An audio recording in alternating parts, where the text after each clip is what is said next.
Sufferings of the day in union with the Holy Sacrament. ആരാ?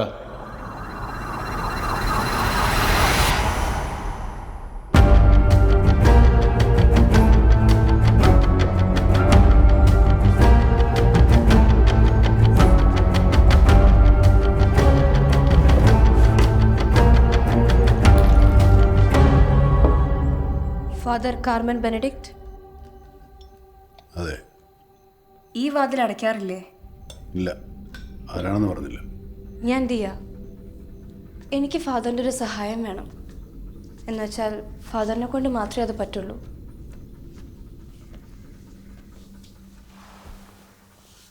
ഞാൻ വന്നത് ആലാട്ട് ഫാമിലിയിൽ നടന്ന ചില കാര്യങ്ങൾ സംസാരിക്കാനായിരുന്നു.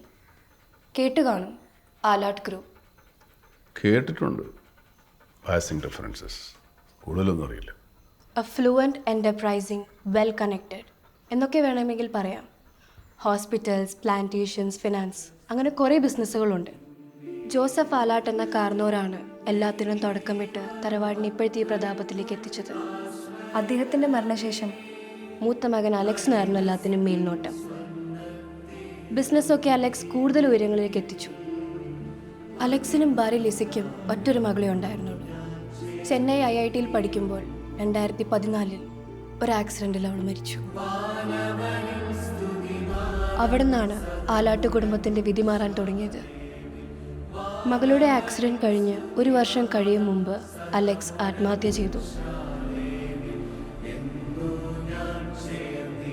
2 വർഷത്തിന് ശേഷം ഭാര്യ ലിസിയും വിഷം കഴിച്ച് മരിച്ചു. പിന്നീട് എല്ലാത്തിൻ്റെയും ഉടമസ്ഥനായി മാറിയത് അലക്സിൻ്റെ അനിയൻ ജോഷിയാണ്. ബിസിനസ്സൊക്കെ വീണ്ടും ട്രാക്കിലായതിനു ശേഷം കുറച്ചു കഴിഞ്ഞ് ജോഷിയും മറ്റു 2 പേരെ പോലെ തന്നെ പെട്ടെന്നൊരു ദിവസം ആത്മഹത്യ ചെയ്തതോടെയാണ് സംശയങ്ങളുണ്ടാകുന്നത്. എന്തൊക്കെ വിഷമങ്ങളുണ്ടെന്ന് പറഞ്ഞാലും ജോസഫ് ആലാട്ട് എന്ന മനുഷ്യൻ്റെ മക്കൾ ഒരിക്കലും ആത്മഹത്യ ചെയ്യില്ല. They were too practical for that. ഇപ്പോൾ ആരാണ് അവിടെ ബാക്കിയുള്ളത്? എലിസബത്ത് ആലാട്ട്.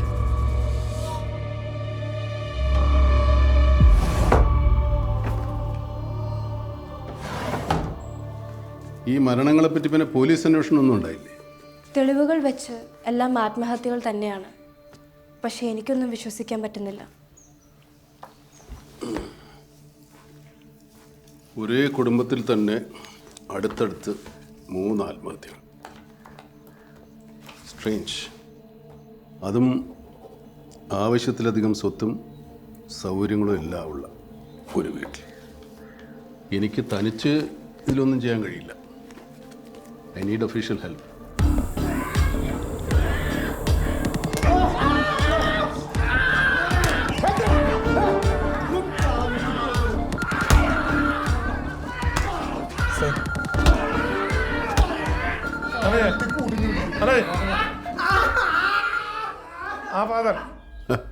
ഒരു കേസ് വന്നിട്ടുണ്ട്. വന്നതോ അതോ തേടിപ്പിടിച്ച് ചെന്നതോ? തേടിപ്പിടിച്ച് ചെന്നതല്ല, തേടിപ്പിടിച്ച് വന്നതാ. എനിക്ക് സാറിനെ ഒന്ന് കാണണമല്ലോ. ഞാനൊരു ചോദ്യം ചെയ്യില്ല. ലൊക്കേഷൻ ഞാൻ അയച്ചുതരാം.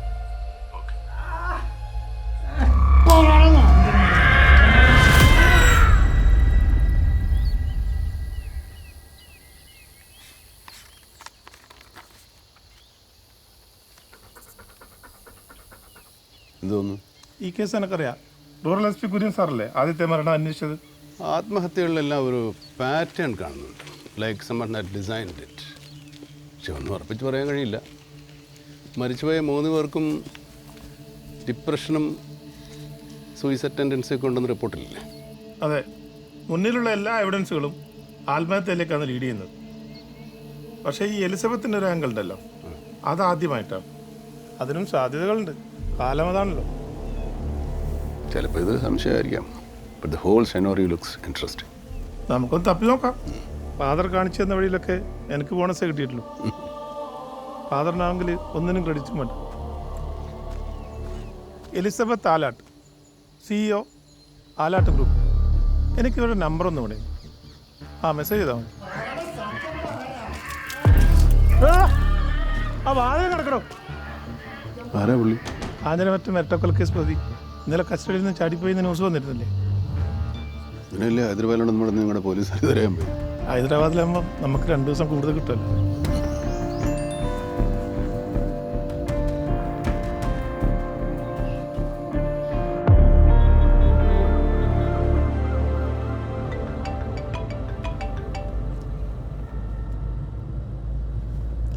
ഹലോ മാഡം, ഞാൻ DYSP ശേഖർ.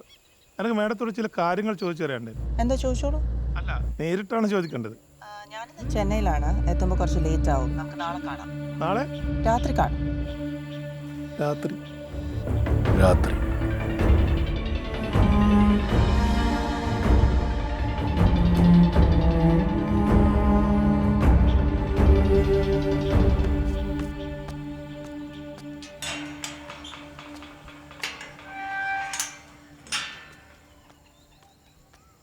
മാഡം ഇന്നലെ എപ്പോഴെത്തിയ? 12 ആ ശരി, ഞാൻ കൂടി അല്ലട്ടെ.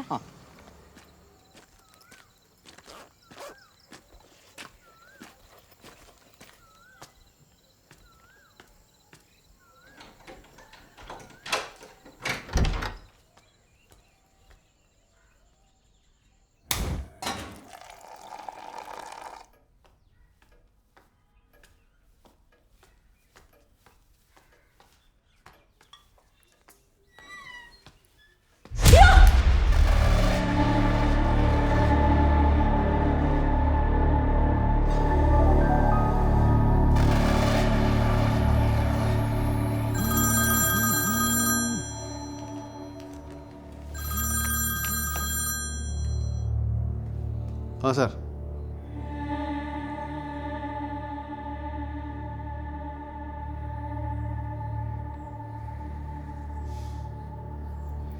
നമ്മൾ ഈ കേസിൽ പ്രതിയാണെന്ന് സംശയിച്ച ആളും മരിച്ചു. സൂയിസൈഡ്.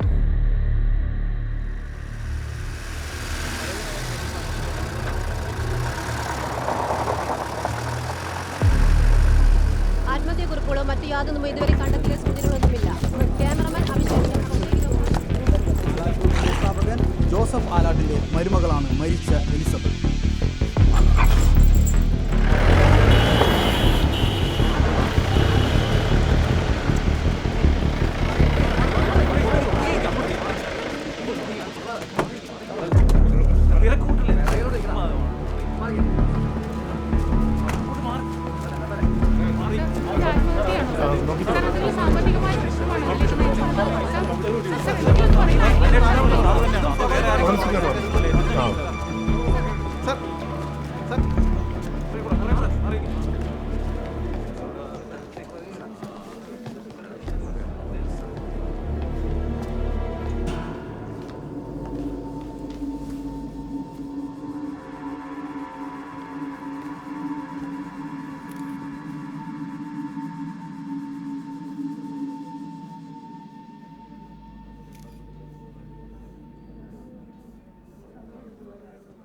വീടകത്തും പൂട്ടിയിരിക്കുന്നു. വേലക്കാരി അവരുടെ കയ്യിൽ താക്കോലെടുത്തിട്ടാണ് തുറന്നത്. CCTV not working sir. സമീപത്തെ വീടുകളുടെയും കടകളുടെയൊക്കെ വർക്ക് ചെയ്യുന്ന ക്യാമറ പരിശോധിക്കുന്നുണ്ട്.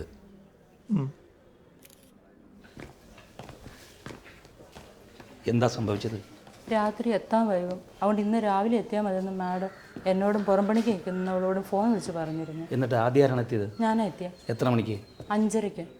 പുറവശത്ത് ഒരു വാതിലുണ്ട്, അതും തുറന്ന് അടുക്കളയിൽ കയറി മാഡത്തിനുള്ള ചായ വിട്ട് റൂമിൽ ചെല്ലുമ്പോഴാണ് ഞാൻ ആ കാഴ്ച കാണുന്നത്. ദേ ആ കൊച്ച് മാഡം കിടക്കുന്നത് നോക്കി നിലത്തിരിപ്പുണ്ടായിരുന്നു. ഏതാണ് ആ കുട്ടി? മാഡത്തിന് ചെന്നൈയിൽ വെച്ച് കിട്ടിയതാ. അന്വേഷിച്ചപ്പോൾ ഇവിടെ അടുത്തൊരു ഓർഫനേജിൽ നിന്ന് ഇറങ്ങിപ്പോയതാണ് സാറേ. എന്നിട്ട് നാട്ടിലെത്തിയിട്ട് ഓർഫനേജിൽ നേരിട്ട് ഏൽപ്പിക്കാമെന്ന് കൂടെ കൂട്ടിയതാ. ഈ കുട്ടി ഇന്നലെ മാഡത്തിൻ്റെ കൂടെ കിടന്നത്? അതറിയില്ല സാറേ. വണ്ടി പാർക്ക് ചെയ്ത് ഞാൻ പുറത്തെ റൂമിൽ പോയി.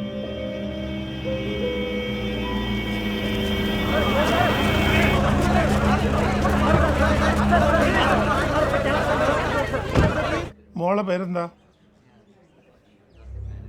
പേര് പറ മോളെ. അമേയ. മോൾ എങ്ങനെയാ ചെന്നൈയിലെത്തിയത്?